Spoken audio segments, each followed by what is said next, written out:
അവസാനം രാഹുൽ മാങ്കുട്ടത്തിൽ രാജിയിലേക്ക് പോയി. എന്താണ് ഇവിടെ സംഭവിക്കുന്നത്? കേരള രാഷ്ട്രീയത്തിലെ അതികായകനായി വളർന്നു വരാൻ സാഹചര്യമുണ്ടായിരുന്ന, ഒരുപക്ഷെ നാളത്തെ KPCC പ്രസിഡന്റോ പ്രതിപക്ഷ നേതാവോ ഭരണകക്ഷി നേതാവോ മുഖ്യമന്ത്രിയോ അതുപോലെ MP യോ MLA യോ എല്ലാം, ഇപ്പോൾ MLA ആണ്, എല്ലാമാകാൻ സാധ്യതയുണ്ടായിരുന്ന ഒരു മനുഷ്യൻ ഇതാ അദ്ദേഹത്തിൻ്റെ രാഷ്ട്രീയ ജീവിതം അടഞ്ഞിരിക്കുകയാണ്. KK രമ ആൾറെഡി പറഞ്ഞു കഴിഞ്ഞു, രാജിവെച്ചേ കഴിയുള്ളെന്നുള്ള തീരുമാനത്തിൽ പറഞ്ഞു. എല്ലാവരും പറയുന്നു. അപ്പോൾ തീർച്ചയായിട്ടും രാഹുൽ മാങ്കുട്ടത്തിൽ രാജി ആണ്. രാഹുൽ മാങ്കുട്ടത്തിൽ വേറൊരു കാര്യവുമില്ല. അപ്പോൾ അതുപോലെ തന്നെ ഷാനിമോൾ ഉസ്മാൻ, ദീപ്തി മേരി, എല്ലാവരും സകല പേരും, സ്ത്രീകൾ ഒന്നടങ്കം, ജോസഫ് വാഴയ്ക്കൻ, പുരുഷന്മാർ, KPCC പ്രസിഡന്റ്, അതുപോലെ തന്നെ നമ്മുടെ രമേശ് ചെന്നിത്തല, പഴയ പ്രതിപക്ഷ നേതാവ്, പുതിയ പ്രതിപക്ഷ നേതാവ് VD സതീശൻ, ഒരേ സ്വരത്തിൽ എല്ലാവരും പറഞ്ഞു രാഹുൽ ഔട്ട്. ഇനി രാഹുലിന് പൊതുജീവിതമുണ്ടോ എന്ന് മാത്രം അറിഞ്ഞാൽ മതി. യൂത്ത് കോൺഗ്രസ് സ്ഥാനം പോയി, പ്രസിഡന്റ് സ്ഥാനം പോയി, MLA സ്ഥാനം പോയി. ഇനി അറിയേണ്ടത് അദ്ദേഹത്തിന് എന്തുള്ളതാണ്, പൊതുജീവിതമുണ്ടോ?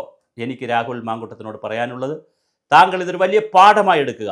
ജീവിതത്തിൽ എല്ലാവരും പാഠങ്ങൾ ഉൾക്കൊള്ളുന്നവരാണ് മനുഷ്യർ. ഒരുപക്ഷെ ഇന്ത്യൻ രാഷ്ട്രീയത്തിൻ്റെ, കേരള രാഷ്ട്രീയത്തിൻ്റെ ഷോക്കേസ് പീസായി രാഹുൽ മാങ്കുട്ടത്തിന് മാറാൻ കഴിയും. താങ്കൾ 2 വർഷക്കാലം, ഈ 35 വയസ്സ്, 33, 34 വയസ്സ്, അല്ല 35 വയസ്സിന് താഴെയുള്ളൂ, 1-2 വർഷക്കാലം പ്രാഥമിക അംഗത്വത്തിൽ നിന്നുകൊണ്ട് താങ്കൾ പ്രവർത്തിക്കുക. താങ്കൾ റിയലായിട്ടുള്ള കാര്യങ്ങൾ ചെയ്യുക. റീൽസ് വേണ്ട. ഇനി ഒരു സോഷ്യൽ മീഡിയയിലും താങ്കൾ പോകരുത്. താങ്കൾ ഒരു മാധ്യമത്തിലും താങ്കൾ ബൈറ്റ് കൊടുക്കരുത്. താങ്കൾ ഒരു മീഡിയയിലും ചാനൽ ചർച്ചയ്ക്കും പോകരുത്. താങ്കൾ സാധാരണ കോൺഗ്രസ്സുകാരനായി ഖദർ ധരിച്ചുകൊണ്ട് ഇന്ത്യൻ നാഷണൽ കോൺഗ്രസിൻ്റെ സന്ദേശം വഹിച്ചുകൊണ്ട് താങ്കൾ പ്രവർത്തിച്ചാൽ ഒരുപക്ഷെ പുതിയൊരു കോൺഗ്രസ്സിനെ സൃഷ്ടിക്കുന്നതിൻ്റെ പുതിയൊരു മനുഷ്യനായി താങ്കൾക്ക് മാറാൻ കഴിയും. അതുകൊണ്ട് താങ്കളുടെ സ്വഭാവമെല്ലാം മാറ്റി, വഞ്ചിച്ചവർ വഞ്ചിച്ചു, പറ്റിച്ചവർ പറ്റിച്ചു, ഇനി അതിൻ്റെ പുറകെ കേസിനും വഴക്കിനും ഒന്നും ഉത്തരപ്പിനൊന്നും പോകാതെ രാജിയാക്കേണ്ടതെല്ലാം രാജിയാക്കി താങ്കൾ വളരെ കൃത്യമായ ഒരു കുടുംബജീവിതം നയിക്കുക, വിവാഹം കഴിക്കുക. ഏറ്റവും മിടുക്കനായിട്ടുള്ള, ഏറ്റവും നല്ലൊരു ഭടനായി, കോൺഗ്രസ് ഭടനായി തന്നെ താങ്കൾ തുടരുക. അല്ലാതെ ഈ പറയുന്ന കോപ്രായങ്ങൾക്കിടയിൽ പെട്ടുകൊണ്ട് താങ്കളുടെ ജീവിതം ഇല്ലാതാക്കേണ്ട കാര്യമില്ല. എന്തായാലും സംഭവിച്ചത് സംഭവിച്ചു. കുറച്ചൊക്കെ മനഃപൂർവ്വമായിരിക്കാം, ചിലതൊക്കെ കയ്യബദ്ധമായിരിക്കാം, ചിലതൊക്കെ ട്രാപ്പായിരിക്കാം, ഫേക്കായിരിക്കാം. എന്തായാലും താങ്കൾ പെട്ടു. ഇവിടുത്തെ മീഡിയ സംസ്കാരത്തിൻ്റെയും ചാനൽ സംസ്കാരത്തിൻ്റെയും സോഷ്യൽ മീഡിയ സംസ്കാരത്തിൻ്റെയൊക്കെ ഇര കൂടി തന്നെയാണ് താങ്കൾ. അതിനകത്ത് യാതൊരു തർക്കവുമില്ല.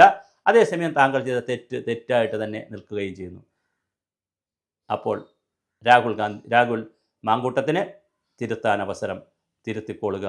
പുതിയ മനുഷ്യനായി, പുതിയ കോൺഗ്രസ്സുകാരനായി രാഹുൽ മാങ്കൂട്ടത്തിൽ കേരളത്തിൽ പൊതുരംഗത്തും രാഷ്ട്രീയ രംഗത്തും വരട്ടെ.